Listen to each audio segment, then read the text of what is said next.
Good afternoon from the Circus Sports of the Main Kentucky Downs studio. I'm Ross Johnston. In NFL news, Ian Rappaport reports that the Arizona Cardinals are hiring former Texas defensive coordinator Pete Kwiatkowski to the same position in Arizona, marking his first ever stint in the National Football League. Kwiatkowski has been the defensive coordinator at Texas since 2021. Also in NBA news, Shams Charania reports that Mavericks guard Kyrie Irving will indeed sit out the remainder of the season as he looks to fully recover from his torn ACL that was suffered late in the 2024 season as he underwent surgery in March of 2025. Last night in college hoops, number 1 Michigan held on to beat number 7 Purdue on the road, 91-80. Michigan will face Duke in a top 3 showdown on Saturday in Washington, D.C. And tonight, number 19 Vanderbilt heads to Columbia to take on the Missouri Tigers. Tip-off for that one is set for 8 p.m. Also, Tennessee hosts Oklahoma in Knoxville with tip-off at 6 p.m. Central. You can listen to Vol Network's coverage of the game right here on The Zone starting around 5:30. For all your foundation repair and waterproofing needs, visit USSTN.com. Breaking news at once on your home for the Titans of Vols. This is 104.5 The Zone.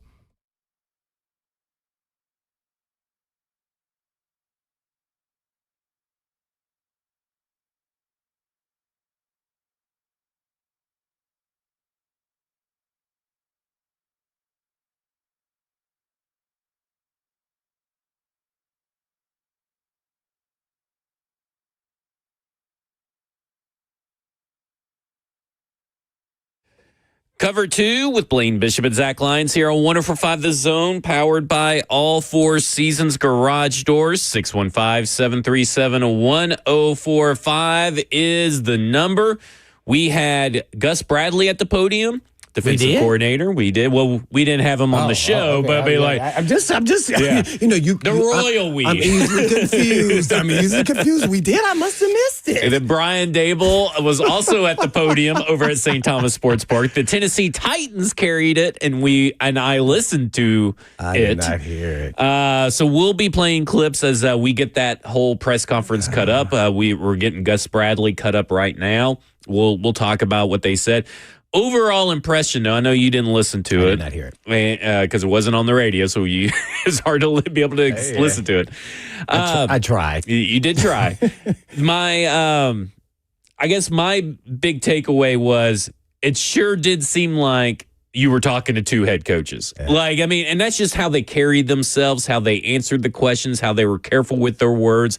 A lot of same phrases used across both press conferences. A lot of talk, company lines, I guess you could say, that they did not cross.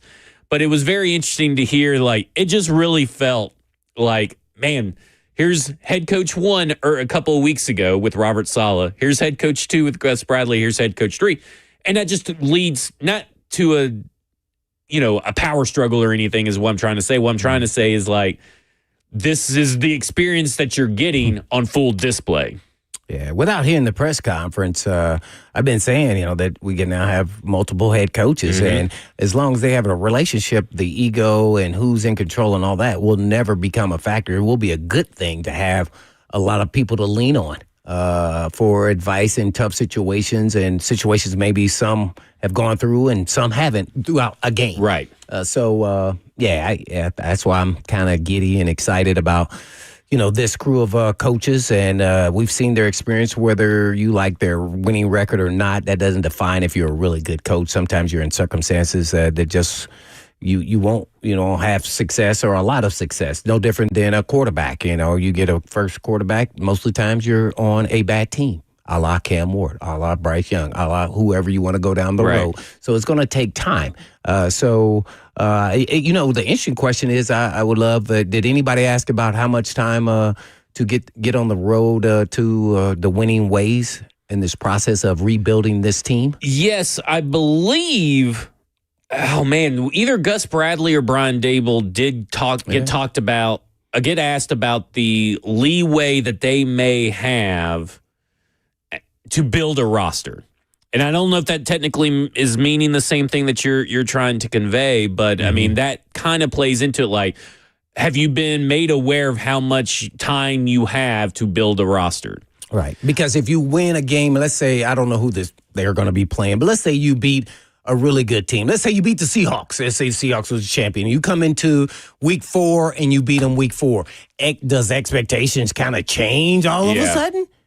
And is Seattle the team that it was the year before? You know, a playoff contending, Super Bowl contending type team. So, you know, I just wonder how those expectations kind of ebb and flow because you just never know. And that's probably more of a head coach question anyway. But, yeah, so I'm excited. I can't even, just Fossil wasn't even up there. He's a head coach too. That's like 4 head coaches. I mean, that dynamic is, I want to say, it's almost impossible not to at least be middle of the road team. And that's not even knowing all the pieces to the puzzle. Right there. That they have experience in this league. It brings a lot of value, period. None. I mean, you know, this generation of players, sometimes you say, hey, man, who have you coached? They start asking these questions. Right. And then you can't answer them or you don't have that resume to like, hey, man, I coached that. Nah, you really didn't coach that guy. Mm-hmm. I think Cam Ward's a guy like that. Yeah. Yeah. When he talks, I think he models how they think. And Jeff is old school. We're going to obliterate them. Mm-hmm. Yeah. And does that match up with the new school? Yeah, that's a good point. See, so that's kind of the dynamics where you're talking about in the locker room. And it's all about, do you like to be told that you're going to have to step it up? Or do you go, I don't want him to tell me I need to play harder or do my job. I don't like him. Really? But this ain't about liking. It's about do your freaking job, bro. You get paid a lot of money. So.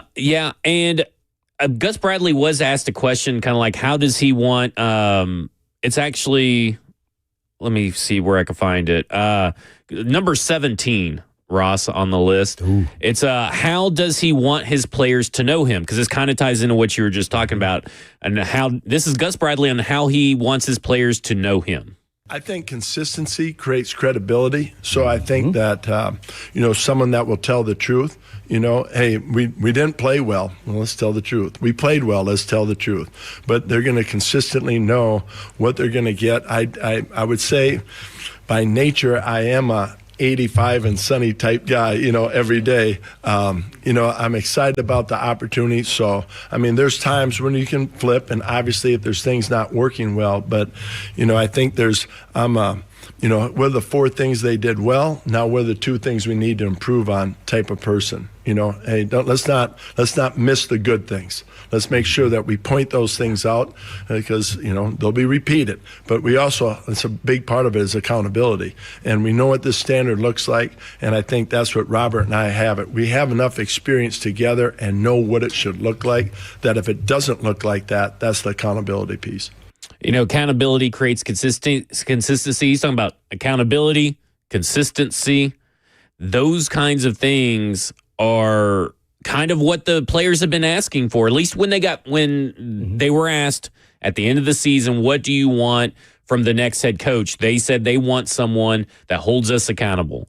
And I think this accountability, consistency, authenticity, which was also listed in there, like honesty, I think those are the things that this team right now currently needs. And listen, every team probably needs that too.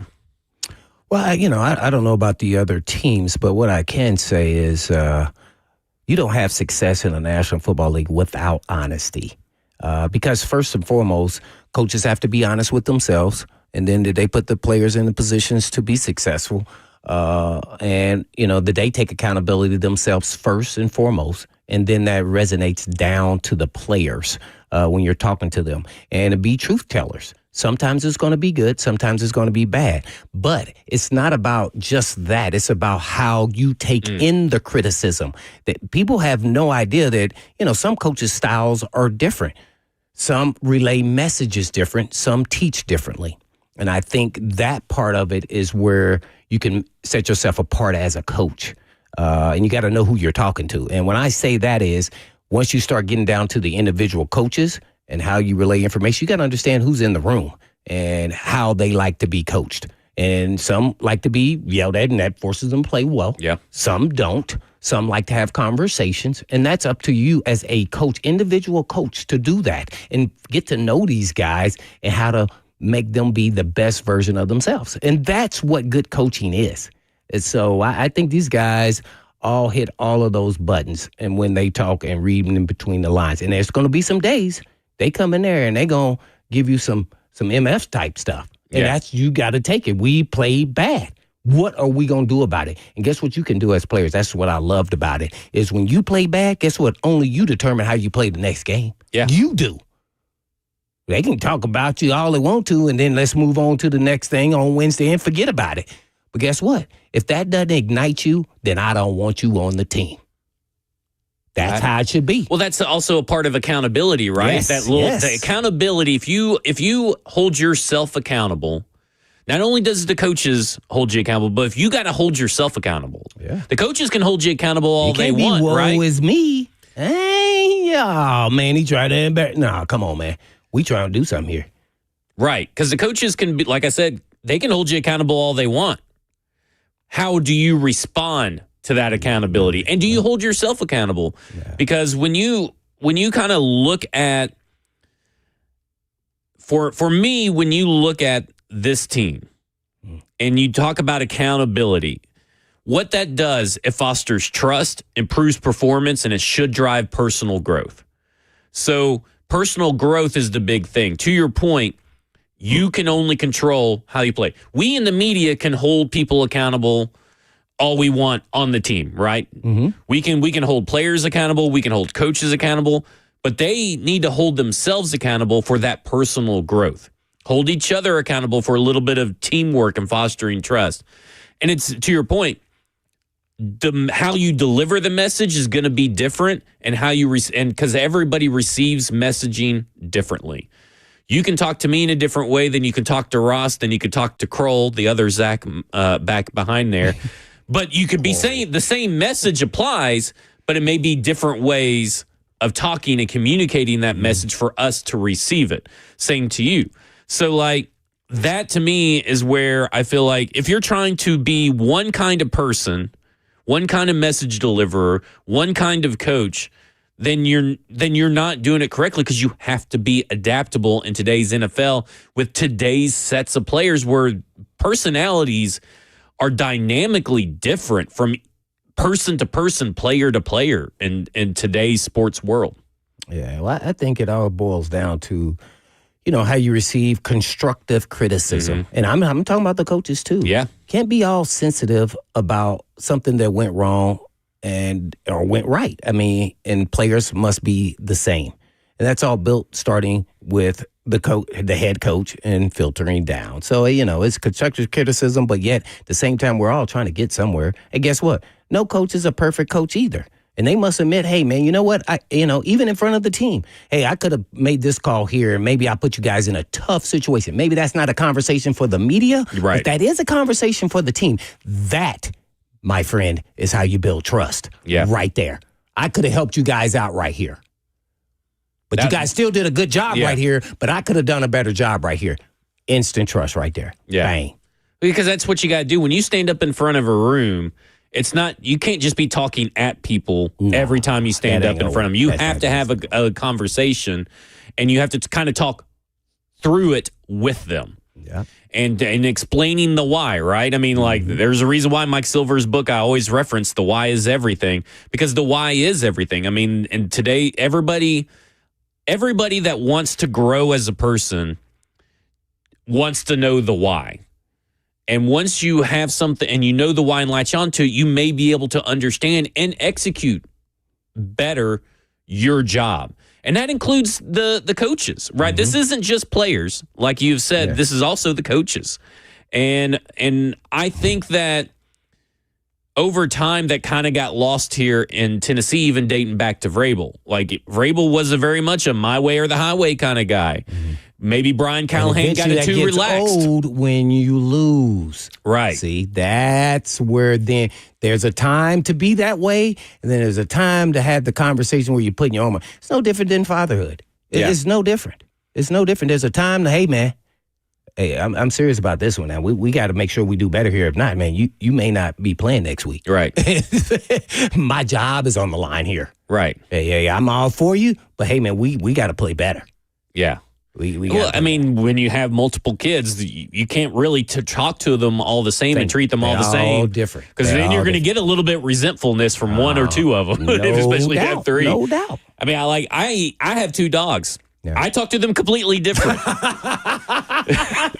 I treat them different. I use different voices with them. Oh my gosh. Because they don't listen. They don't listen if I talk to them the same way. Man. So I'm just saying, I know kids are human kids are a little bit different, but it's the same principles apply. 615-737-1045. We'd love to get your press conference reactions. We'll hear on the next after the next break. We'll hear from Gus Bradley. We'll also hear from Brian Daboll. We'll kind of give our reactions as we go. 615-737-1045. This is Cover 2 with Blaine Bishop and Zach Lyons here on 1045 The Zone.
Cover 2 with Blaine Bishop and Zach Lyons here on 104.5 The Zone, powered by All Four Seasons Garage Doors. 615-737-1045 is the number. We're broadcasting live from the 104.5 The Zone Circus Sports Studio. Kentucky's largest sports book can now be found at Circus Sports in Kentucky Downs.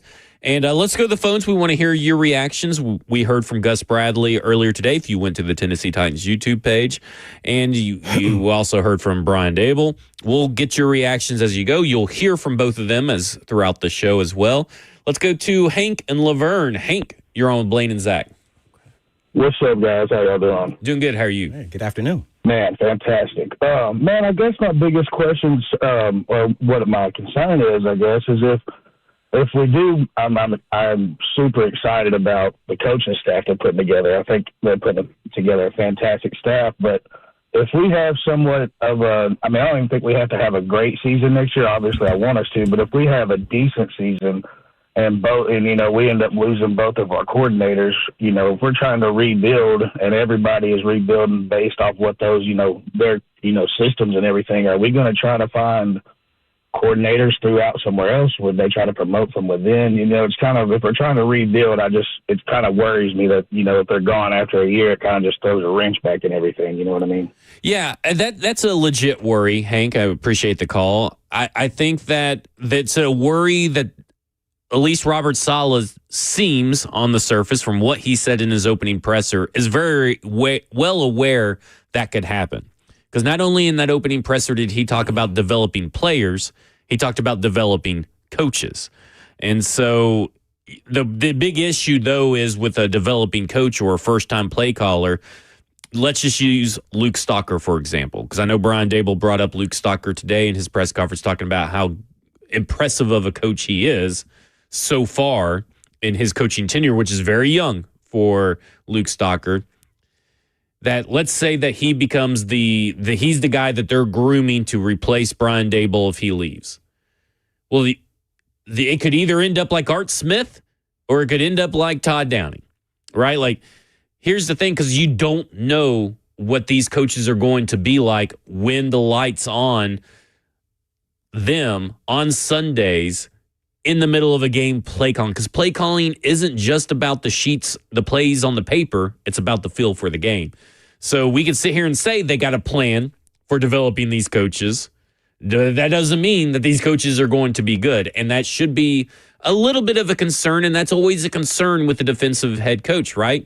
You saw Mike McDonald. This is going to be his third offensive coordinator in 3 years on his staff. So how much did it affect them? It didn't affect him a lot last year. Now, that first year, they could have probably done better because that offensive coordinator wasn't that good. But you don't know what the next guy's going to be.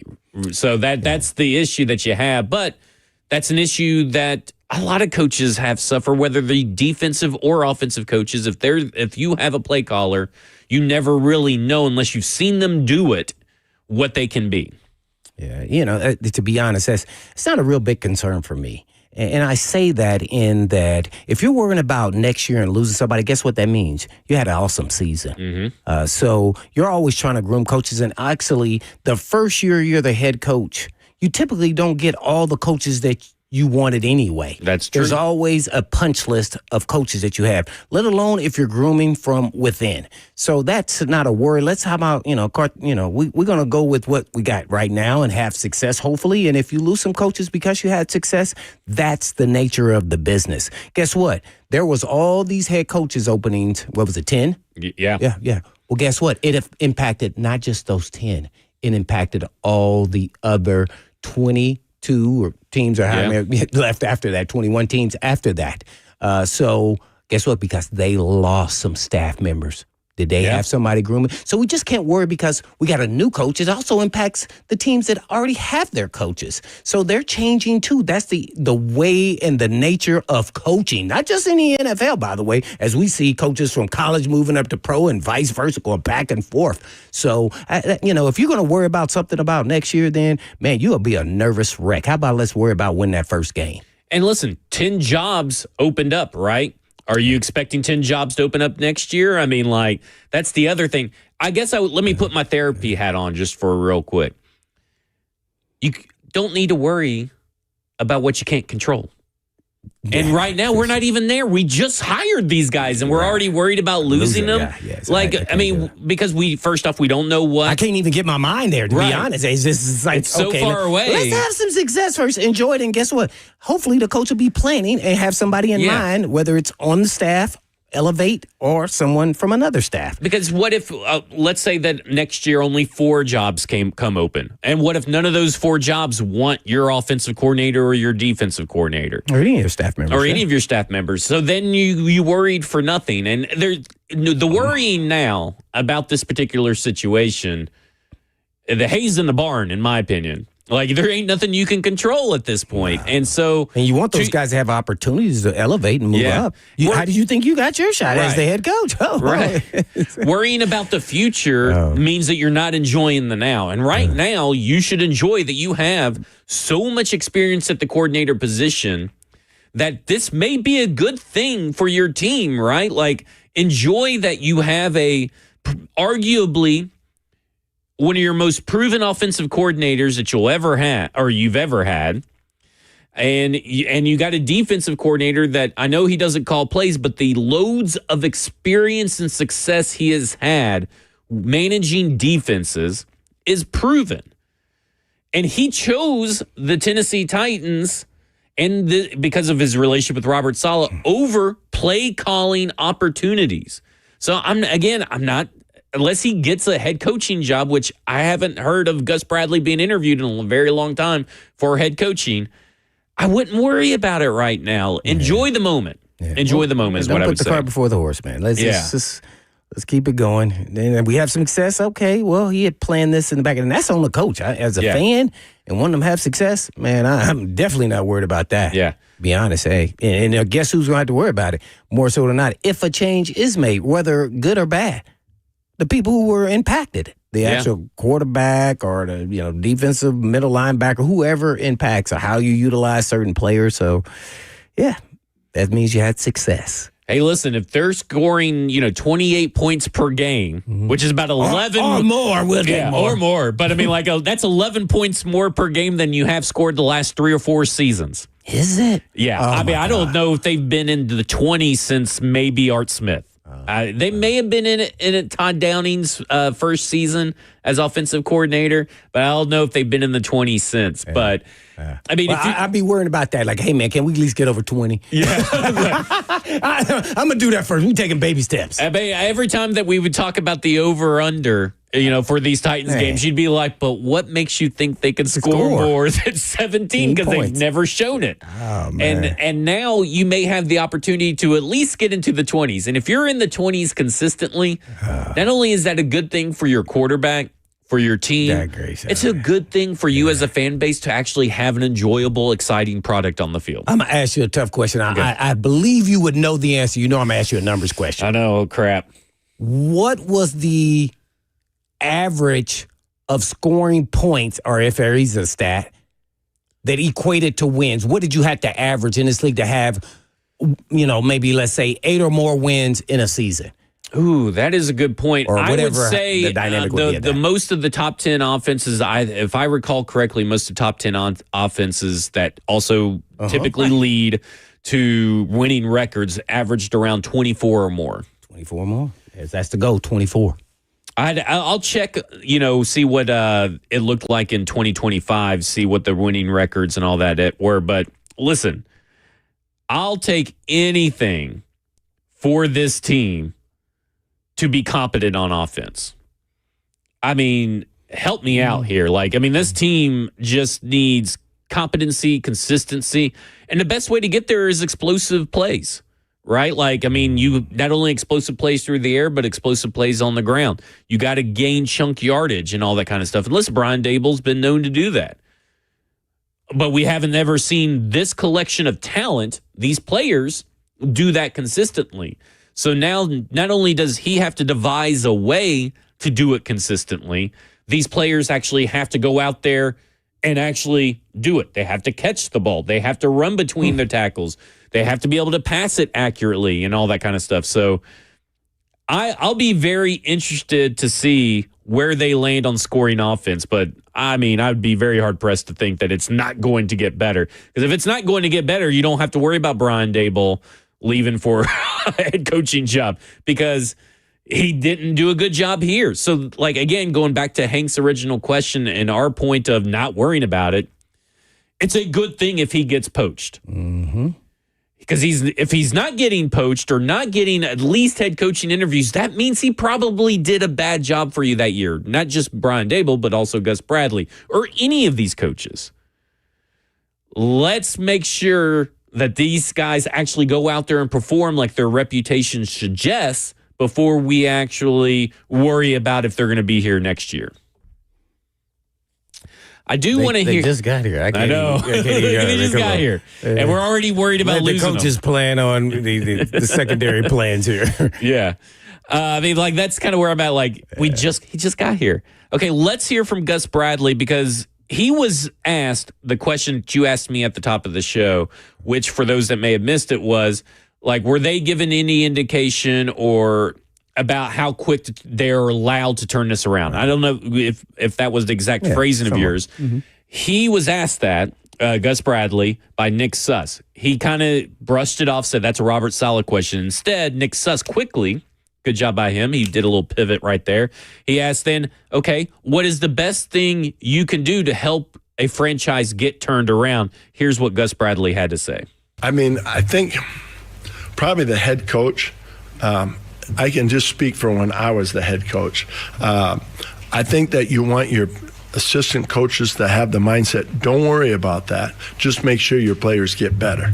You know, do everything you can that they play at the highest level, that they reutilize their skill set, that if we're doing something wrong, we get it corrected. Like, put all that attention into that and let us worry about, you know, how fast this is going to take place. So, that's really where our, talking to our coaching staff and where they're at and how my mindset is at, that's for them to decide. Right now, we just got to, get our coaches caught up in the scheme that we want in place and then make sure that we visit with our players and get to know them as fast as we can. And I think that's the right way to look at it. I mean, if everybody kind of does their job, wasn't that Mike Vrabel's slogan for one time? No, that was the Patriots. Do your job. If everybody does the job, then the franchise will get turned around pretty quick, or the success of the team will get turned around pretty quick. And so you can't really. I love the question and I love the answer. And Gus Bradley's kind of right. You can't really. You can only control what you can control, right? Going back to Hank's question about like people leaving, like worry about the now and control what you can control. And that's kind of what Gus Bradley's preaching. But and also figuring out what's the best way to utilize these pieces that we already have and what pieces do we need to find success. And not just on defense, but the whole team. Yeah, I think the hardest part here, which I think a lot of people take for granted, is, you see one thing on tape when you're evaluating players. You say, oh, man, I think he's this when you're a coach. And then when you start coaching them, you go, in a good or bad way, like, ooh, maybe I missed something, or he wasn't quite what I thought, or he's better than you thought. Because the film sometimes can lie to you. When you're watching game film, trying to evaluate, game film from the NFL, and you're just like, man, he's a really good player. I didn't realize he was this good. So that part of the maturation part can take longer than getting to know a guy, implementing the scheme. Those things, that happens later. And that's the part that really can elevate. The faster you can evaluate the actual players playing in your scheme that's already on the team, man, the quicker you'll have success. And that's what it sounds like they're in the midst of doing with both some of his answers, Gus's answers, and hard. Dave's answers. Hard. Is like they're in the midst of still trying to figure out that they didn't really want to answer scheme questions today. And I think because they're still in the middle of roster evaluation, figuring out what players they still need, what players they desire to have on the team and stuff like that. And it sounds, sense. Yeah, makes sense, it sounds to me that they're going to fit the scheme around the players. And how many years? I mean, heck, years and years, decades maybe, have we been craving for a process like that for this team where it's like you're not coming in with preconceived notions of how you have to run it and everything. Looking at the players available to you already on the roster, then figuring out the players that you still need left over, and then figuring out adapting the system. Then they're probably having these conversations simultaneously. I don't think it's like step 1, step 2, step 3 or anything like that. But that's what you want to see from the Tennessee Titans. If you want to have any kind of success, is like, hey, we have these guys. Because to your point, they may look at Daryl Baker Jr. and look at his film. I'm just using Daryl Baker Jr. as an example. And he plays corner. And they say, man, there is a lot to love on film that I would have never expected to have seen from Daryl Baker Jr. And there are things that are on his film that might work better with me than it did for him last year. Mm-hmm. And that is part of the roster evaluation because we have seen now Daryl Baker Jr. play considerable snaps over the last 2 years in one type of scheme. And listen, he even came, I bet he crossed paths with Gus Bradley at the Colts because he did play at the Colts at one point. I have to look that up. It just hit me talking about this. I bet he may have crossed paths. But to the larger point, like Gus Bradley may say, yeah, I can work something with Daryl Baker Jr. where maybe the team maybe had him on a board to move off of, like a free agency board. Like we may move away from Daryl Baker. He's a free agent, right? I have to go back and check. I think he signed a 2-year contract. Oh, okay. But I look at Daryl Baker Jr. and I'm like, that's a guy that maybe they, to your point, see a little bit differently than we do, what they expected. I think another guy you could add to that list is like, let's go to the offensive side of the ball. Maybe they view Lloyd Cushenberry differently than some people tend to do. Now, I look at the center free agency class and I'm like, I'm keeping Lloyd Cushenberry, and that may be a shock to everybody, but I'm keeping Lloyd Cushenberry. The center free agency class is not good. But they may view Carmen Brasillo and Brian Daboll may say, okay, see everything that he was doing last year, we're going to do this with him, and we're going to help, and he's going to be a little bit healthier than he was last year. So now we're going to use him differently than what we have seen him used before here in Tennessee. So, like, to your point, that roster evaluation is going on right now, and that's what they kind of said was that we don't really have the answers to the scheme, to how players fit, because we're still going through our roster evaluation. Yeah.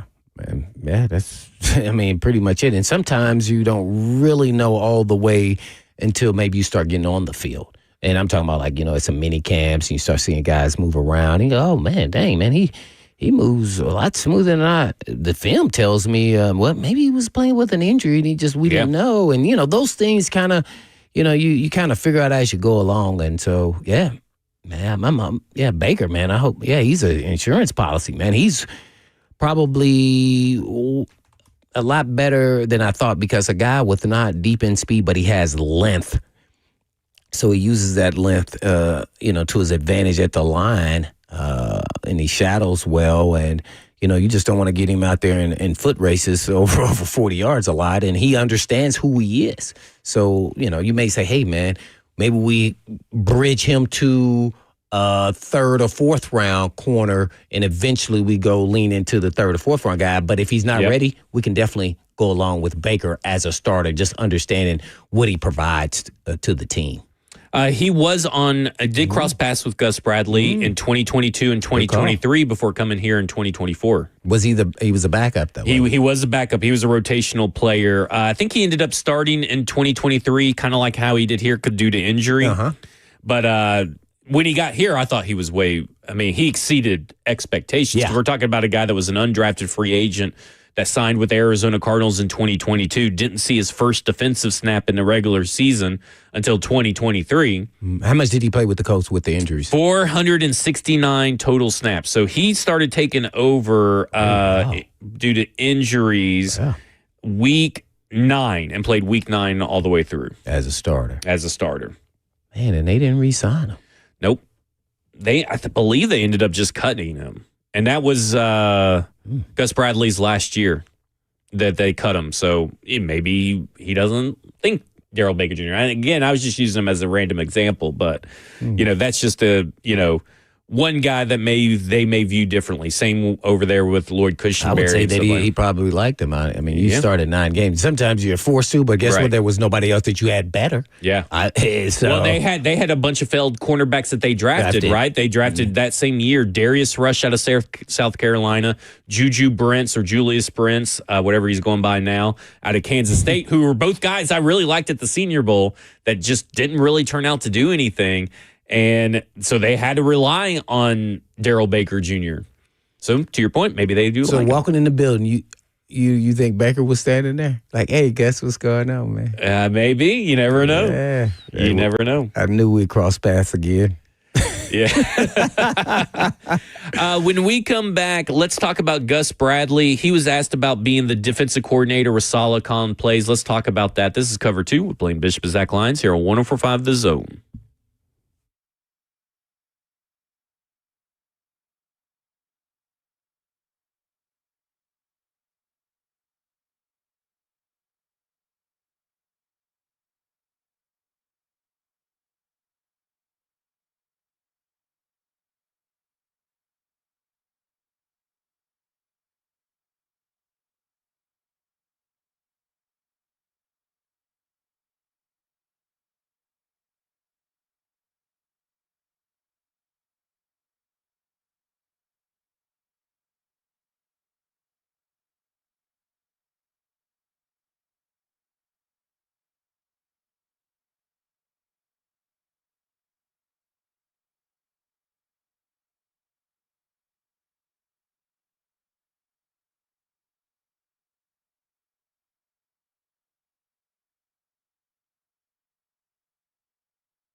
Peptide therapy is great for this time of the year because naturally you're kind of slacking on your New Year's resolution and you're trying to get in the gym and try to lose some LBs. Well, the approach to weight loss at Edge Peptide Hormone Therapy is a little bit different. We make sure all the patients have extensive lab work and face-to-face conversations in office with our nurse practitioner to create a customized treatment plan tailored to your specific needs. They use U.S.-based FDA-audited compounding pharmacies because knowing where your peptides come from, yes, always, and I mean always matters. Edge walks you through the process, guiding your treatment, answering your questions, and supporting you along the way. But you also get to enjoy access to that in-body scanner to track that weight loss and making sure you're maintaining that muscle mass that you have gained, right? And Edge always uses the lowest effective doses to make sure that you are resetting your metabolic flexibility and not starving yourself like most people think you should. You get to lower your A1C, keeping your cravings in check, prioritizing protein, and having someone guide your journey from start to finish. So call the team at Edge Peptide for all your wellness questions at 615-724-1878. That's 724-1878. Or you can check them out online at edgepeptide.com.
Cover 2 with Blaine Bishop and Zach Lyons here on 104.5 The Zone, powered by All Four Seasons Garage Doors. 615-737-1045 is the number. A lot of talk about Gus Bradley, obviously non-play calling defensive coordinator. Robert Saleh will be calling the plays as head coach for the defense. Here's what Gus Bradley had to say on being the defensive coordinator with Saleh calling plays. That would be number 2. Yeah, I think, I don't want to say it's ego is not involved. I think everybody wants to be valued in the organization or valued on the team. And I think that's where I'm at right now is just I really enjoyed last year. I mean, I love football, love looking at scheme, love all parts of it. And there's a great deal amount of trust with Robert and I. So I think it'd be different if it was maybe on game day you were more of a spectator. All right, done all the work. Now he just calls it and you sit back. But that's not what it was like last year. There was constant communication between Robert and I throughout the game. We talked about things. So that part of it, I think, knowing that, hey, we have constant communication, looking at things as they develop and what we want to get to, made it very attractive. I also want to follow that up with number 6, where Gus Bradley talks about his role in game planning and in-game decisions, because I think these two answers kind of tie into each other. I think that, it was always, let's look at all aspects, whether it's first and second down, third down, red zone. And I'll throw out ideas. Hey, Gus, what are your thoughts in the red zone? What are your thoughts on third down? Looking at film, and then we throw him out there. But obviously, he's the decision maker. There's things last year that came up that he'd say, "That's a good thought, but I really want to go in this direction." And it's like, that's great. And then there's sometimes it would stick. So I think it was more just to keep him, say, let's challenge each other. Well, always believer, I think within the organization, you challenge one another, but never attack, never make it personal. But in order to get better, you have to have challenges. And I think that's where there's great trust amongst us, that we know it's not coming from a bad place, it's coming from a great place. And as you know, camaraderie amongst the staff is so important. And I think when you have that trust, when you don't have to worry about that part of it, it really opens the door to being challenged. Do you think it has to change at all now that he's the head coach?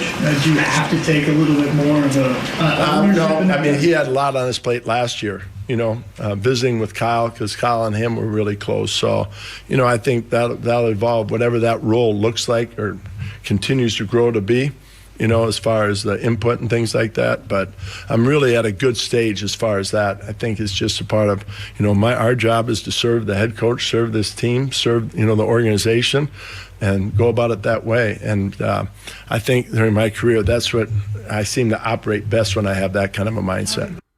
Yeah, and I agree with everything you said, because it kind of goes back to what we were talking about with self-accountability and building trust. It starts with the coaching staff trusting each other, and it sounds like, at least from their experience and time together at San Francisco and experience and time at other stops, there's already an innate built-in factor of trust.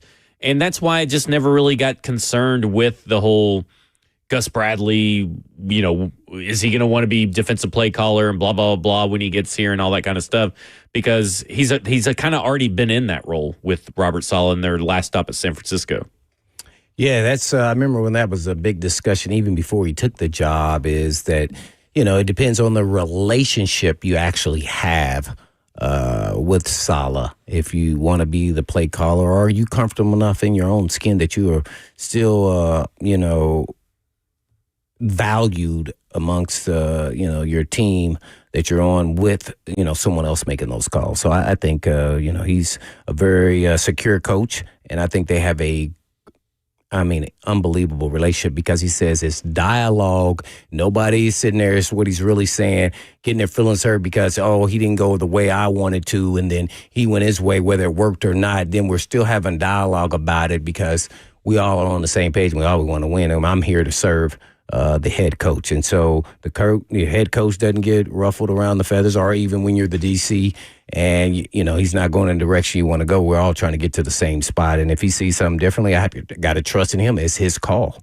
I really like that dynamic, because underrated is coaches' chemistry, and that they're on the same page. And you don't ever want players to see that, hey, man, things are going in a different direction and we felt like we should have done this.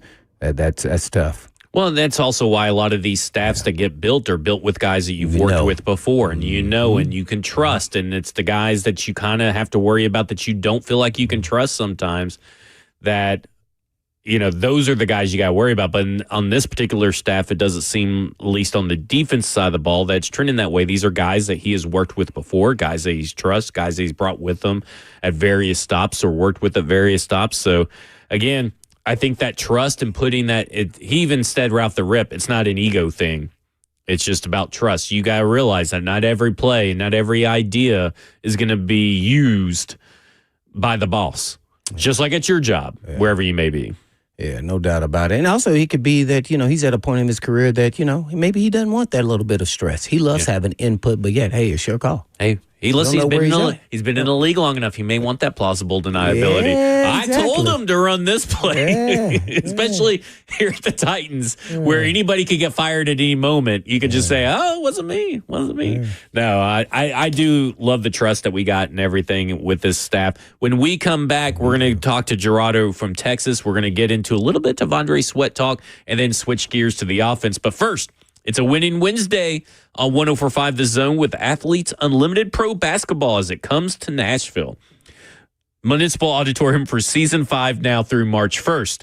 Be caller number 5 now to win 2 tickets to games 19 and 20 next Wednesday at Nashville Municipal Auditorium, 615-737-1045. Listen every Wednesday for chances to win tickets to see the weekend games that feature top talent on the court, including Alicia Clark, Tina Charles, Anisha Morrow, and many more. Go to auprobasketball.com to learn more. AU Pro Basketball, our court, our game.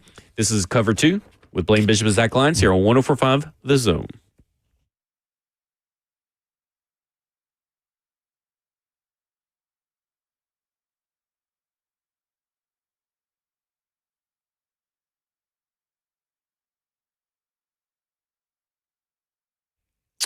Want to know about a place where European Auto Repair doesn't feel like European Auto Repair?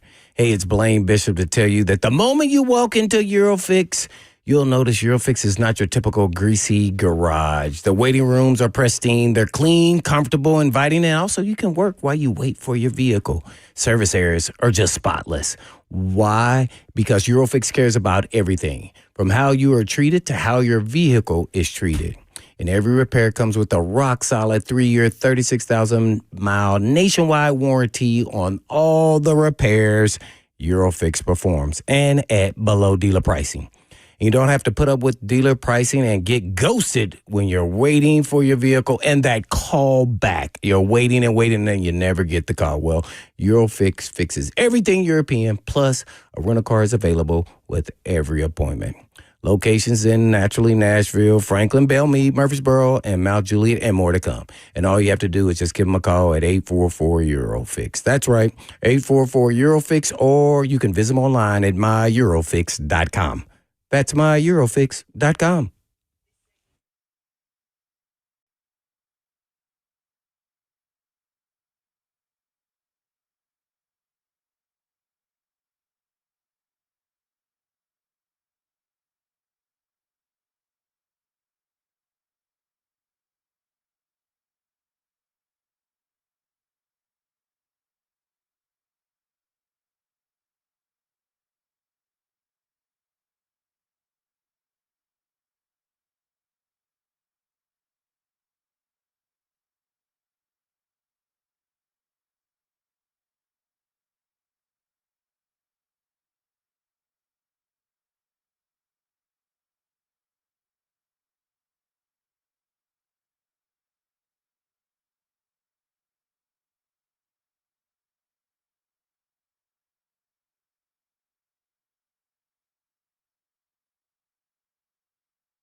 Good afternoon from the Circus Sports at the Main Kentucky Downs studio. I'm Ross Johnston. In NFL news, Ian Rappaport reports that the Arizona Cardinals are hiring former Texas defensive coordinator Pete Kwiatkowski to the same position in Arizona, which marks his first ever stint in the NFL. Kwiatkowski has been the DC at Texas since 2021.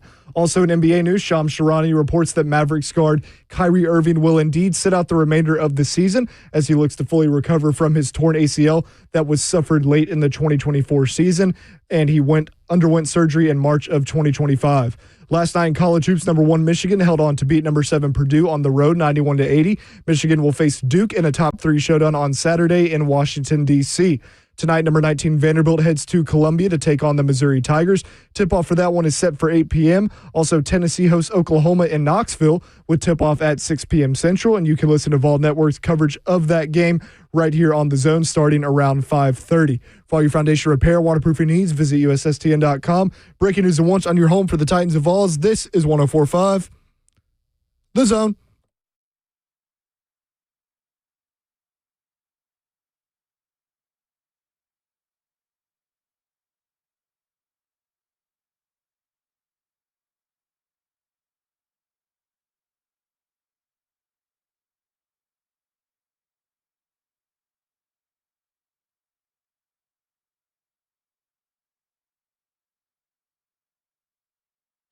Cover 2 with Blaine Bishop and Zach Lyons here on 104.5 The Zone, powered by All Four Seasons Garage Doors. 615-737-1045 is the number. Let's go to the phones. We're getting your reaction to and giving our reactions to what we've heard from Gus Bradley and Brian Daboll. So far, we'll be hearing from Brian Daboll a little bit shortly here. But let's go to the phone. 615-737-1045 is the number. Gerardo, you're on with Blaine and Zach. Hey, gentlemen. Man, it's hard not to be super optimistic right now as a fan. It's just, I feel like we got all the right chefs in the kitchen right now as far as no egos. Everything, I know it's just a press conference. You know, it's easy to win pressers. But, I mean, even that I don't know who it is that asked Daboll the question about, you sound like a head coach, and he just instantly shut it down. He's like, well, I'm not. And for somebody who was sought after to be a head coach at other vacancies, and he seems really comfortable in his own skin, kind of like how you were saying, Blaine, it just seems like we have the perfect mixture of people in each, whether you go to Bones with Gus and Salah. It's just, for this young nucleus that we have, man, it's hard not to be optimistic. And I'm a gullible fan, man, but it's with everything that we have laid out in front of us, with, you know, it shouldn't be a factor, but just with the new stadium, the uniforms, this fan base has a lot to be excited for. And I'm excited to see what's to come with this core staff right here, guys. Hey, I think fans should be excited. I think it's hard for us to contain our excitement. No doubt for me, man. I'm right there with Gerardo on that one, man. I've been real chill, man. We ain't even got any free agency or the draft. So, man, I just know what they're going to bring to the table. Yeah. I mean, having experience in this league is so valuable, especially going against different coaches in this league and how to attack. Sometimes I wouldn't even I would probably sit in the game plan to how you wanted to approach this game offensively or defensively. I felt like, man, you guys never must have played these teams, because that's not the recipe to winning these games. Well, we go back to that Malik Willis game at Green Bay. Remember, we thought that was both one of the wrong ways to attack that whole defense or offense. Yeah, so I just, these guys, and not to say they're going to be 100% right. That's for sure. Never going to be perfect. Right, nobody is. So, I think they, based off of all season, they got the best results. Probably they could have got maybe could have upped it maybe a little bit on offense with Daniels. That's a debate. McDaniels, if he's better than Daboll, but hey, man, you definitely can't go wrong with Daboll. So I'm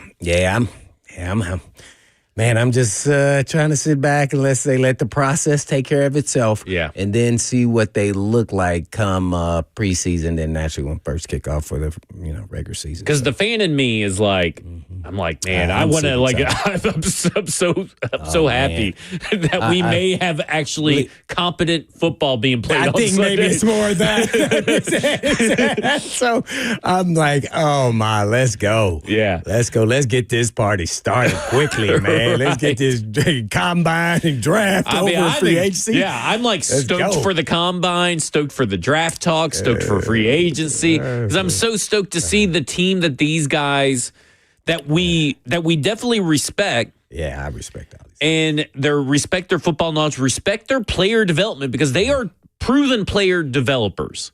Yeah. And they have proven at different stops to get the most that they can out of their spots. I mean, like, even last year, the New York Giants offense was averaging 22.4 points per game. That's like, what, 5, 6, 7 more points than what you were at? That's almost a full touchdown per game than what the Tennessee Titans were at. Hold on. How many games did he coach with the Giants last year? But, I mean, and it's been pretty consistent, though. But like, I mean, just think what he did with the Buffalo Bills, and I know everything's every team's different. Yeah. But the fact that we can kind of go into, at least for the first few weeks, confident in the game plan that they're bringing on Sundays is what I feel like is the biggest change right now, from at least because 2024, you just didn't know what this staff was. A new play caller and new head coach at the same position on offense. You had a new defensive coordinator that's never called plays and a new special teams coordinator. I mean, at that point, we had no clue what to expect. And then in 2024, we thought it would get better, and then it didn't get better. And then I was hoping. It got better a little bit on a game planning perspective on defense. I think Denard Wilson showed growth. Oh, yeah. No, Denard. I'm more offensively. Yeah. But now we can feel like we can have confidence in this team. Yeah, it was more experience for me on the offensive play calling and how to approach teams and how to stack and layer calls to set up plays down the road in games. So that there was glaring for me, being a former player, because, you're sitting there waiting for the setup, right. And what is this leading to? And that first 15 plays are set to the tone to what is the approach from the defense perspective on how they are approaching what you run. Yeah. And then now you have a good gauge on what they are running. Now you should be able to laugh, because guess what? Every defense has a weakness. Mm-hmm. And if you know what they're running, then, man, hey, let's run it. Well, you just running your system of plays? That's not going to cut it. That's not going to be Well, I mean, just look at what... You're not going to have the perfect players for your system and scheme. It's just not going to happen. Well, look at Clint Kubiak, right? I mean, I think the Super Bowl kind of speaks to everything that you just said. Now, Clint Kubiak has shown that many other games, but specifically... You remember those end-arounds where they were bringing around Rashid Shaheed and Jack Smith and Jigba, but they weren't giving it to them. They were just showing that look of an end-around coming around. They still gave it to Kenneth Walker. Well, then later in the game, they passed out of that. Later in the game, they gave him the end-around. Now, were all those plays successful? No, but they were showing you different. They were showing you the same look, but running different plays out of the look. And then when they kind of figured out, whoa, Kenneth Walker, all he has to do is hesitate a little bit, show some patience, and hit the hole. Let's just keep running it with Kenneth Walker. We don't have to ask Sam Darnold to win this game right now. We can run it with Kenneth Walker. And that's a feel for the game that I felt like the Tennessee Titans lacked. And Brian Daboll should theoretically bring that to the team, because we've seen him do that as an offensive coordinator and play caller. Yeah, I think the prime example, that's why I said Vrabel got out coached in the Super Bowl, and whoever's DC was, is because they would go 2-by-2, and 2-by-2 guys is tight end on each side with two receivers. Then they would motion to 3-by-1, and they saw the adjustment what they were doing as far as the run game, because they kept having success running the football. Then they did play action pass with that same formation, and then ran a 7 route, and the linebacker runs right, Spillane runs right by the tight end runner, right by. I mean, they touched shoulder pads. He just knew it was going to be a run because they had been running it from that formation. Guys are a creature of habit. You've been running it. I'm coming down. I'm going to make the tackle. That's the defensive mindset of a player. He runs right by him, catches the 7 route for touchdown. That, my friend, is calling taking you to the bank. Yeah. And then they were running the football and they were hooking them, so out of that same formation. So it was, I was a little bit surprised in that, that happened. It wasn't just better players. It was also they got out coached. And that's really hard for me to say when you're talking about Vrabel, who's a really, really good coach. That especially on the defensive side of the ball. Yeah. I agree. Okay, speaking of the defense side of the ball, the last thing we really want to hear, or at least I want to hear from Gus Bradley, at least today, is that his feelings on Tavondre Sweat. And he was asked, is there a role for a guy like Tavondre Sweat in their defense? And here's what Gus Bradley had to say. Now, Hope, before you play it, you may need your coach speak translator on because there's a little bit of coach speak in here, I feel like. So now play it. Well, I think, to be honest with you right now, I mean, we're talking about staff. We're going through scheme. We're, giving the scouts a good idea what each position looks like. Had conversations. We're really excited about all the guys. And that's just, I've always believed that when you come into a new situation, the previous staff has done a good job. There's obviously some good things that have taken place with them. Our job is to continue to add to what they've already built and take it to another level. And also, I think that's very important as coaching staff, we give the players a fresh start. I think in the years I've done it, when a new staff comes in, that's what they're hoping for. Man, I just hope I have a fresh start, that you don't talk to everybody in the building, get all these notions of who I am and what I'm all about, and then you base your opinion off of that rather than just meet me, watch me play, and then make judgment. And so I'm really trying to stay in that world. I think Robert is too, to try to protect that part of it, to say, let's get to know them. We're excited about everybody in the building, and let's give them that fresh start, and let's see what takes place. So nothing really said about the scheme fit, or what role he envisions Tavondre Sweat, just the talk of a fresh start. So what does all those words mean to you when you hear Tavondre Sweat? What I hear is that, listen, Tavondre Sweat has a little bit of a reputation. It was directed to Sweat? The question was about I didn't hear Sweat. Sweat's name. Well, he never said Sweat, but the question was about Sweat. Okay. So he never said it, but listen, let's be honest here. Sweat did have a little bit of a reputation as a prospect, had a reputation last year from what I've been told.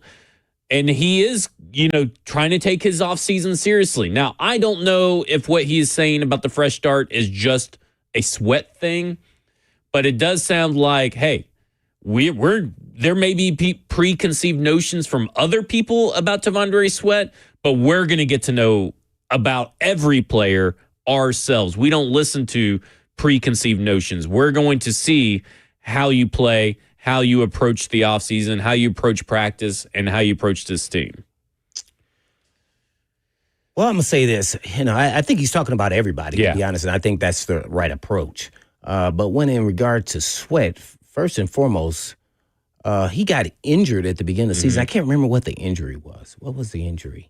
And that kind of slowed his process. Or did he get sick or something happened, and then he kind of got a little bit out of shape? And, for a big guy, that can happen pretty quickly at the beginning of the season. Ankle injury, a significant, it was an ankle injury in the 2025 opener. Yes, see? And then he missed 5 games before being activated from IR on October 18th. Right. So, okay, I'm going to put everybody in this understanding of what happens here.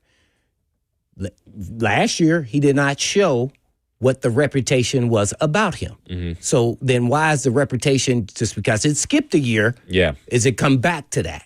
Well, he was injured. So imagine a massive human being. I'm going to just use the term 330 pounds is how much he weighed. I don't know how much he weighed. I don't know. Okay. But I'm going to use an elephant, and you stub your toe. You sprain your ankle. How much effective would that big elephant be up there running around trying to take on the lion out there in the jungle?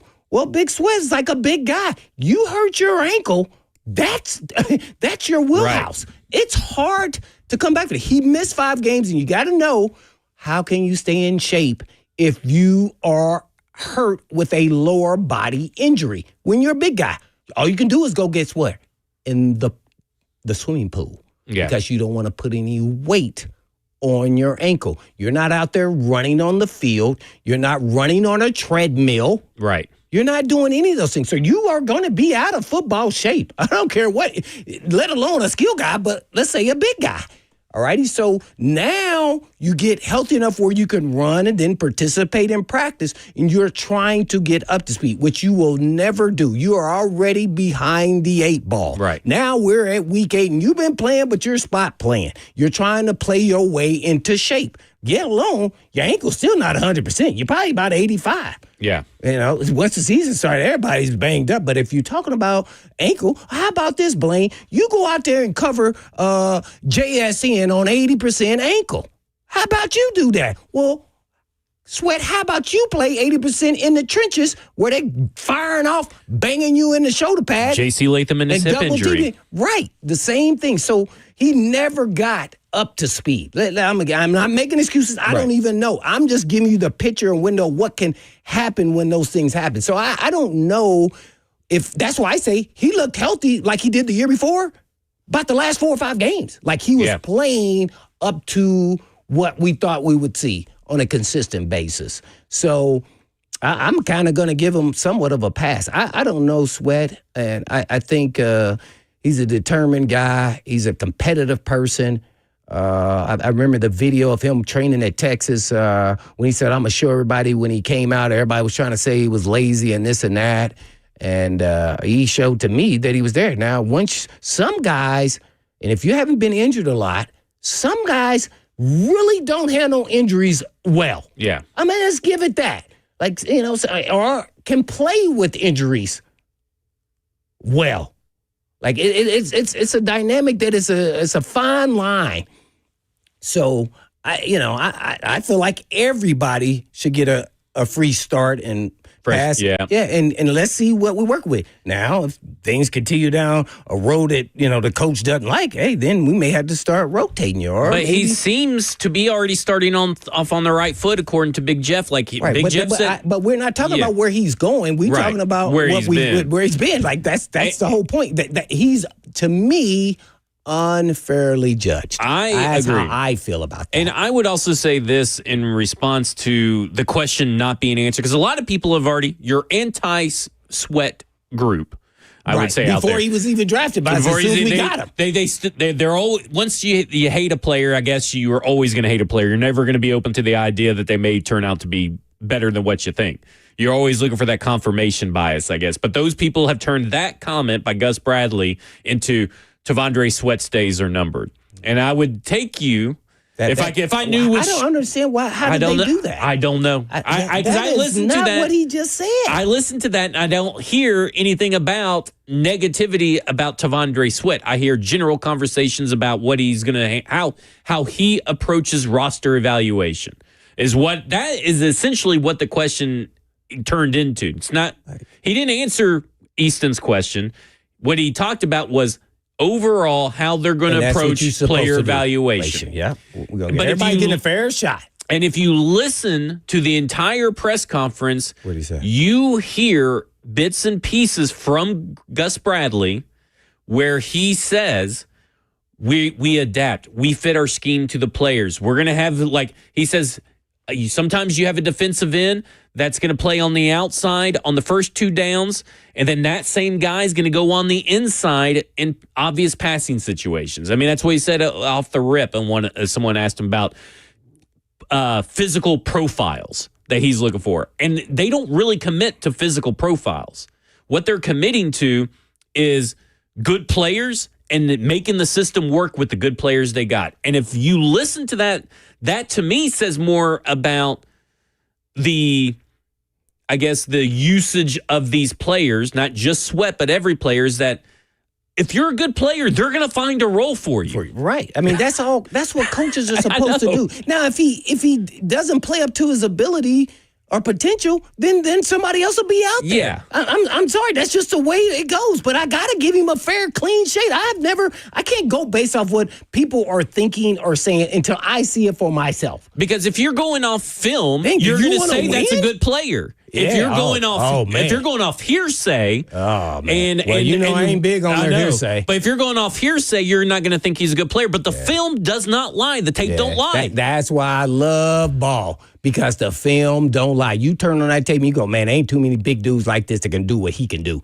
Now, we just want to make sure we keep him healthy and we keep him in as good a shape as we can because we want him on the field. And we want to take him to the next level. He wants to be on the field. So guess what? He's working out with Big Jeff. We're going to see where this goes. Yeah. Because, hey, I can work with that. Yeah. I don't care what any coach stop this scheme system crap about some D tackle 3-2. I mean, this dude can play. That's for all the birds and the bees who want to just out here and be a bumblebee. Guess what? This dude's a baller. And if he don't want a ball, then take your butt to the bench. That's how they're going to be talking to these dudes in these meetings. Yeah. Not no, he can play. Oh, he can't play. Man, please, this dude can play. I want somebody to find a 350-pound dude that can run a 4.9 like he can. There ain't too many of them. There ain't too many of them. I would say not. When he got that ball and picked it up and ran down that sideline, I was like, man, if I was on the game on offense, I don't know if I want to go tackle him. I don't know if I want to go there. This dude is rumbling, stumbling, and he was bumbling. Like you better get out of his way. This dude had some running back ability back in his day. You know it when you saw him run. Big guys can't do that. Not no D tackle like that. Right. As Vince Wilfork for New England Patriots back in the day, can he do that? Or the late great Saragusa, these big dudes like that. They can't do that. There's no way. I don't know if there's even a 310-pounder that can move as fast as he can at 366 pounds. They better get out. I think people need to gravitate to what they see and is impressive. Why can't we see that more? Yeah. That's all we need to be asking. Well, and to Robert Saleh. All we need to be asking. Hey, listen, to wrap this up, Robert Saleh said the same thing about Big Jeff. I want to take his game to another level. Right. He holding him to the same standard. And Big Jeff is nowhere near Sweat. So all you guys say is he wants a true coach wants to take every player to the next level. There is no ceiling. Or as Ron Slay would say, the car has no roof if you want to go that route. Yeah. All right, coming up next, we're going to hear from Brian Daboll here. This is Cover 2 with Blaine Bishop and Zach Lyons here on 104.5 The Zone.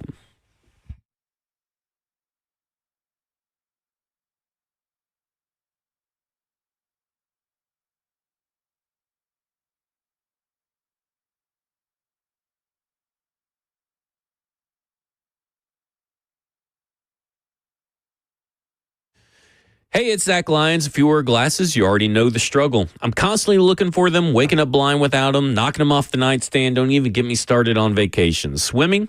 Forget it. Fogging up, smudges, scratches. My whole day revolves around these things so that I can see.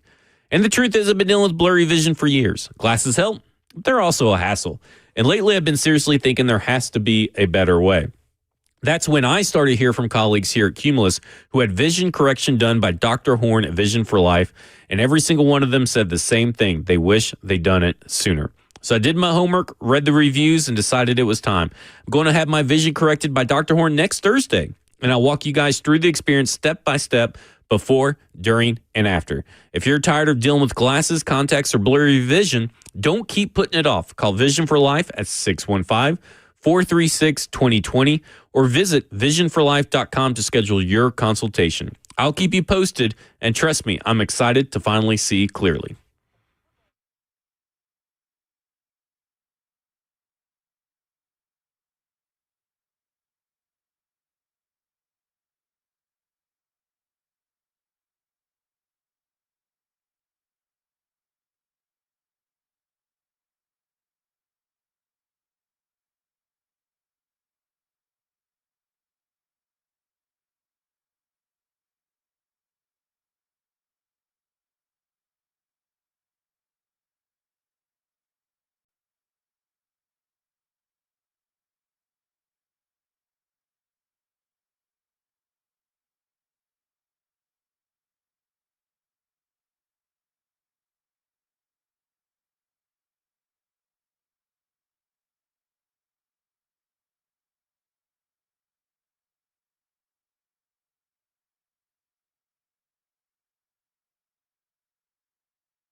Cover 2 with Blaine Bishop and Zach Lyons here on 104.5 The Zone, powered by All Four Seasons Garage Doors. 615-737-1045 is the number.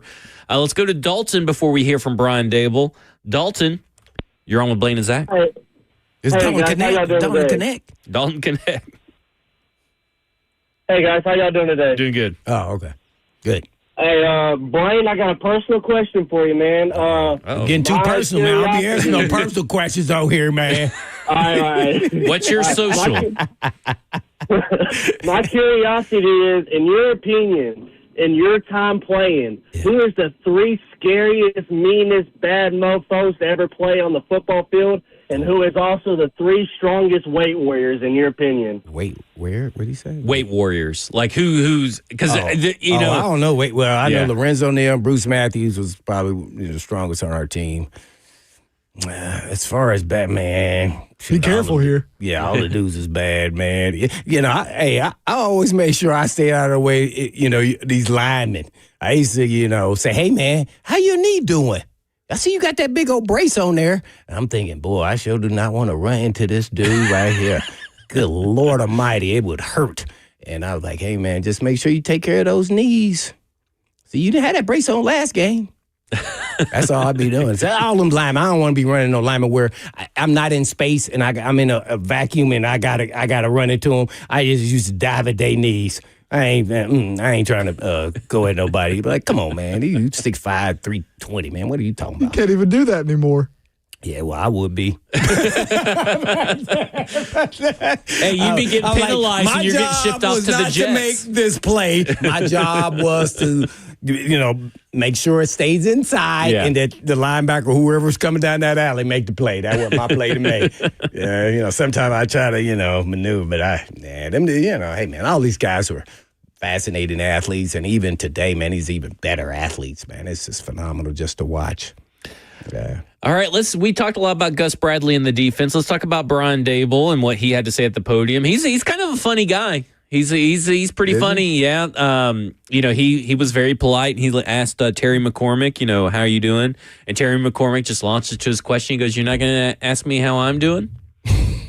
Well, he cut him off. Yeah, got it. Let's go with this. So Brian Daboll talks about Daboll. How much of what he wanted to do with Cam in New York is he planning on bringing to Tennessee? That's something that we're going through right now. We're not there yet, schematic wise. I've evaluated all his Washington State tape, all his Miami tape. I've watched the games that he played last year here. That's going to be a work in progress. It's the end of February. We have some time here, but again, I think he can do a lot of things. He's going to have to put the work in, which I know he will, and then we'll do stuff that he feels comfortable with. I think that's important for any quarterback, but particularly for a young quarterback. So we're kind of going through that right now, Terry, not to avoid your question, but we're just not quite there yet. So nobody's going to really get up there and say, give you the state secrets away. But I mean, like, we're talking about a guy like Brian Daboll who has experience with young quarterbacks, right? Mm-hmm. Jackson Dart, Josh Allen. I'm sure there's a few others you could probably throw in there. I even throw the guys Tua, that Jalen Hurts at Alabama. Right, exactly, yeah. So now NFL players. Yeah. So there's quite a few different people you can kind of point to that he's helped develop. He's helped get to a spot. And this is him talking about what are some of the things he can pull from his experiences with working with those young quarterbacks. Yeah, I think every situation is unique. Again, we've had some young quarterbacks previously with obviously Josh and Jackson at New York, but everybody's different. I don't want to just put him into a particular box. I think the most important thing is to first develop the relationship with the young man and then get a feel for how he's seeing the game. That's hard to do right now when you're not able to sit down and talk a lot of football. So I always like to see the game through the quarterback's eyes. And again, there's going to be mistakes out there that I think he's made on tape previous, and he might have a completely different answer. So that communication is really important. I learned that dealing with Josh, dealing with Jackson, but been around some veteran quarterbacks. It's a hard position to play. It's easy to sit back there and say, what the hell did you do that for? But until I can get that communication with him and go through these plays with a fine-tooth comb, iron out the details of it, we're a little bit of ways from that. And again, that's kind of what you want to hear, right? Because we at the top of the show, we're talking about being a message deliverer and being adaptable in that message. And he's telling us that, hey, every situation, every quarterback's different. Every quarterback sees stuff differently, and I need to understand how he sees the game. Even if something is a mistake that I view, that he may be able to tell me what he saw and I can correct it. That's what you want to hear, at least for right now. Again, there is no wins and losses tied to a press conference, but this is the stuff that you want to hear from your head coach of the offense. Yeah, no doubt.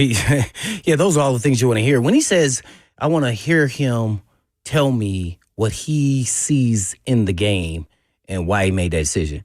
Well, sometimes he may have been coached a little bit different than what he should be looking at and what he was looking at and how he made those decisions. That's kind of how I take what he was saying there without trying to, let's say, degrade the previous coaching staff. Yeah.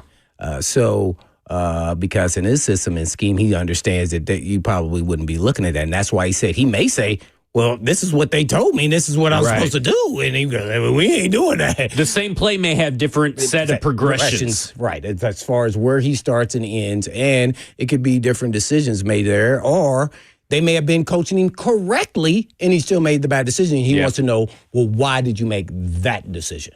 See, so it could go both sides of that equation. So, I like how these guys speak. This is not their first rodeo, that's for sure. Right. And like you said, it's about the progressions, how you're taught. And, to your what you said, like, Cam may not think that he made the wrong decision based on the play call.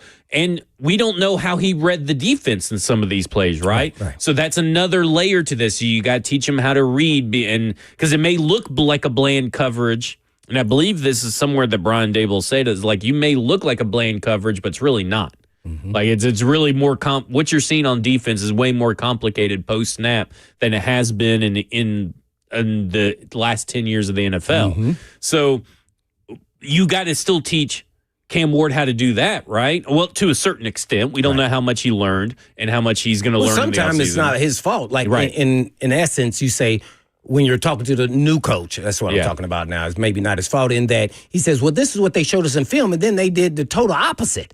And this is why I did it, because I was assuming they were going to do exactly what they did, and then they switched it up on me. Right. Well, as a young quarterback, that's easy to say, like, hey, I didn't really know. Right. Like, they had shown me this, and then they kind of got me pinched, and then I had to hold on to the ball longer or buy some more time to, create a positive play, or maybe in this case, maybe a negative play. So, I love this dialogue that they're going to have to help him, mature and get to where he wants to, and especially in that second year, because he now has seen how people approach him week to week. And some, man, they gave him the snafu there and tricked him. That's the way it is. So how much can he get food or tricked, moving forward from here? He also was asked about his comfort level with Cam Ward's mechanics. Is something that we've kind of talked about, how footwork and stuff, and how maybe everybody's a little bit different because everybody launches the ball a little bit differently, and there are arm angles and all that stuff. Here's what Brian Daboll had to say about Cam Ward's mechanics. Yeah, I feel comfortable with Cam. His ability to throw the football, his athleticism. Everybody's a little bit different in their drops. Everybody's a little different with their throwing motion. But I'm excited to work with this young man. So, I mean, again, this is kind of what we've talked about. You specifically have mentioned this numerous times when we've had the discussion of mechanics. Everybody's different. Yeah. Every player is different. And you just can't go ahead and just say, well, his footwork compared to Tom Brady's footwork, it's night and day, and his footwork has to be Tom Brady's footwork. Well, that's not how he plays football. So you have to work within the mechanics of how the quarterback plays football. Well, what I said was, I'm not a quarterback guru, but I do know your legs are attached to your arms. So you got to have great footwork, and that determines how far and accurate your passes will be. I like the fact that a lot of people didn't change, and I'm glad they didn't, his mechanics and his upper body, because it is a little bit different. But guess what? He's getting the results. So I'm a big result guy. So if I'm getting results, so why am I trying to over-coach and over-teach to change mechanics? Now, do you have to change it maybe to make certain throws? Yeah, maybe. But right now, man, the guy's accuracy and everything else is cool. Only thing that I could see that I had an issue with is like, has anybody tell me that, let's say on the 10 to 15 yard line, going into the end zone, have you ever seen him do a drop it in the bucket pass in the red zone? Well, Drop it in the bucket. Like that means, boom. kind of like a fade. Right, a fade route. Yeah. Because we've seen him on the field Yeah. on deep passes, but I'm talking about a sharp pass, 10, 15 yards is not a. Those are your most difficult throws, too. Right, it's hard. Maybe there never was an opportunity. Well, I was about to say, they never didn't go ran to it. the red zone a lot. So I don't know. So I just think about watching the season, watching the game, just like a fan. Just kind of putting on my hat as a former player, I would have probably said, dang, I've never seen him throw that pass. Yeah. So is he not good at it, or is he good at it, or maybe they don't have the receivers to do that? I don't know.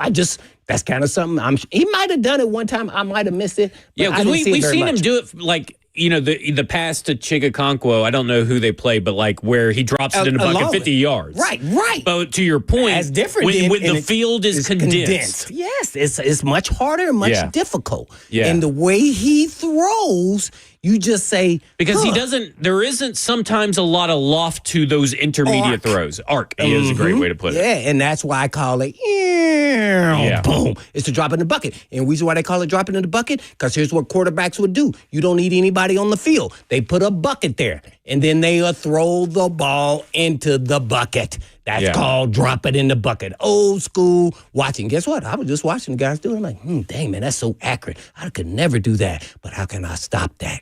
Because that's where I'm sitting. That's kind of how my granddad, it's not the same thing, but my granddad used to always say that he used to play basketball and he's got some scoring record in Kentucky. But like he would practice on a goal where the hoop was barely enough for the basketball to fit in. And so you had to drop it pretty much in the basket like that. You had to be perfect. Now, he tried to teach me that I still cannot play basketball or shoot for my life. I just don't have that athletic ability.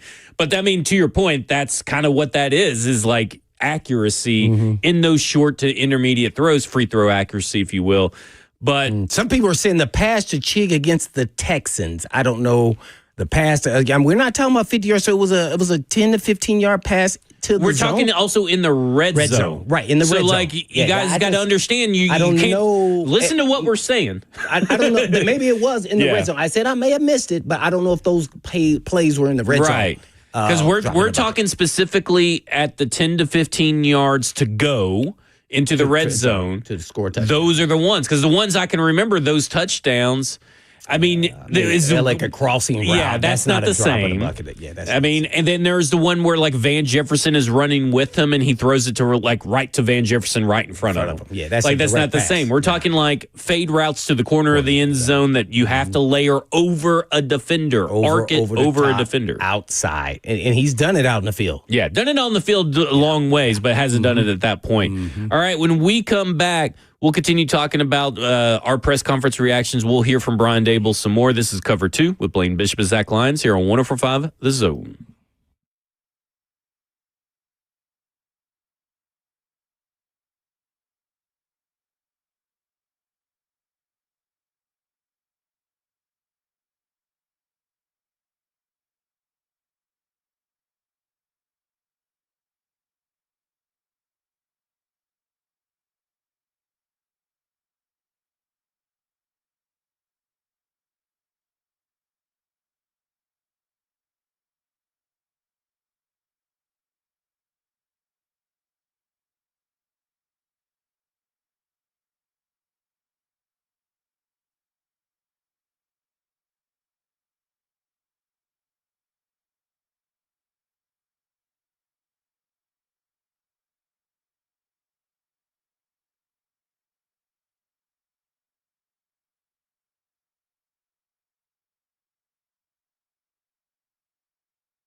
Cover 2 with Blaine Bishop and Zach Lyons here on 104.5 The Zone, powered by all Four Seasons Garage Doors. 615-737-1045 is the number. What is the culture? What is the Titans' identity? Something that has been talked about ad nauseum in media. And Brian Daboll was asked about it on today. But did he answer? Well, that's what we're going to hear. This is Brian Daboll when asked about what is the identity of the offense by PK. What are the biggest challenges to kind of stamping an identity on an offense as you install it while figuring out who can do what? Sure. The first question that I would, that I throw back to anybody that uses the word identity is what's your definition of identity for you? Is it plays, or is it more, this is how we're going to play the game? Because that's the way that I look at it. So I want to make sure I'm answering your question the way you need it. Go to when you need to get a first down. Best play on the call sheet. No, I would say this. I would say identity for us is playing smart, is playing tough. I know Robert used fast and violent, I believe. That's an identity that you play with regardless of, is it a run, is it a pass, is it an RPO? We have to be disciplined in our approach. We got to minimize the penalties that we've had. We got to have the right attitude, which to me is a team first positive attitude. We got to put the right work in. We got to have enough grit dealing with tough times on the field and then tough times off the field, and we have to play smart. So talking about identity, Paul, that's kind of where I lean to. The plays are the plays. Everybody's got a number of plays. We'll kind of figure that out as we go and as we add pieces. Sometimes there's certain plays that look good with one quarterback or with a skill set of receivers, a tight end, an offensive line. But our offensive line has to set the identity of playing tough and playing smart. That's where it starts, at the line of scrimmage. So, identity is such a broad term, right? Kind of like what we talked about with culture. Culture is such a broad term. When you bring up the word culture, what do you really mean? What are you really looking for as an answer? And I thought that he kind of, at least asked what he meant by identity to try to answer the question. I think he ended up answering the question the right way. And that's talking about, the plays are the plays, right? I mean, everybody has a set number of plays. Everybody has a plays they want to run, but it's about the players on the play that are doing the plays, and about being fast, instinctive, disciplined, smart, tough. Like, I don't know. I guess when I get to this now, been doing this with you for about 1.5 to 2 years, is that like, identity and culture, it feels like everybody kind of wants the same identity and same culture. Everybody wants fat. Nobody wants dumb, slow, undisciplined players. So I don't know if this is a real question anymore that needs to be asked. I mean, I get that there. And I think that's why he answered like that. Yeah, because that's what everybody said. Mike Vrabel said the same thing. Rand Carthon said the same thing. John Robinson said the same thing. Everybody wants the same thing.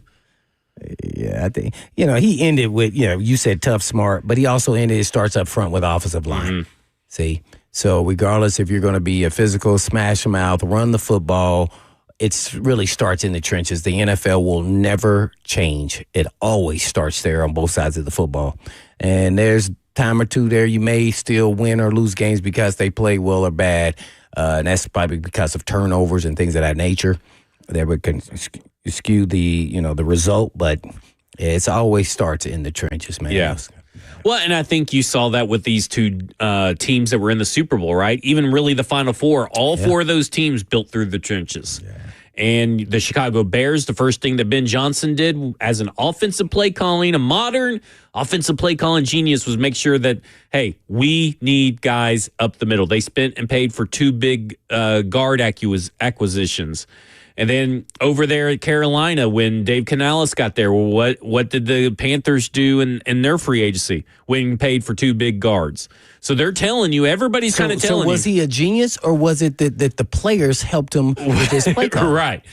You have to know, right? You know what I'm saying? Like, what those guys are telling you is that I can't run my offense unless I have an offensive line. They look at the Lions. I think are a perfect example. Even before Ben Johnson, they all invested on the offensive line, and this Tennessee Titans team, I think, has invested at the offensive line. Has it been with the best players Maybe not, but it has been with the best players available to them. Now, I do think Peter Skoronski and J.C. Latham are really good, and I think at the time that you signed Lloyd Cushenberry, that was the right move. I think this is the time last year that you signed Dan Moore. Well, that's what the hand you were dealt. Now it's about, making sure those guys are pulling their weight on a week in, week out, because you can't. Right now, Cam Ward has not shown that he has the ability to elevate an offensive line, kind of like maybe Tom Brady did for a few years, or Peyton Manning has done for a few years, or some of these great quarterbacks that we listed on the top 99 from yesterday. He hasn't shown that he can do that yet. So you have to invest in the offensive line for a young quarterback, specifically for Cam Ward. And I think saying that it starts in the trenches, that also goes to the other side of the ball. It goes to the defensive side of the ball as well. So we finished 30th in rushing?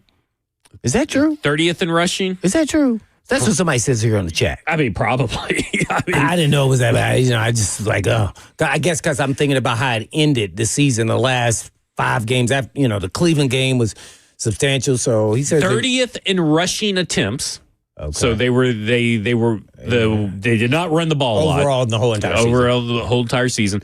30th in rushing yards. So that's what he said. 21st in yards per attempt, and 27th in rushing touchdowns. What was he at with the Giants? And I know he wasn't there the full season, but the scheme kept going on, and the way he coached, I'm sure did. Maybe a couple changes here or there. Or we can look at the season before. It didn't really matter.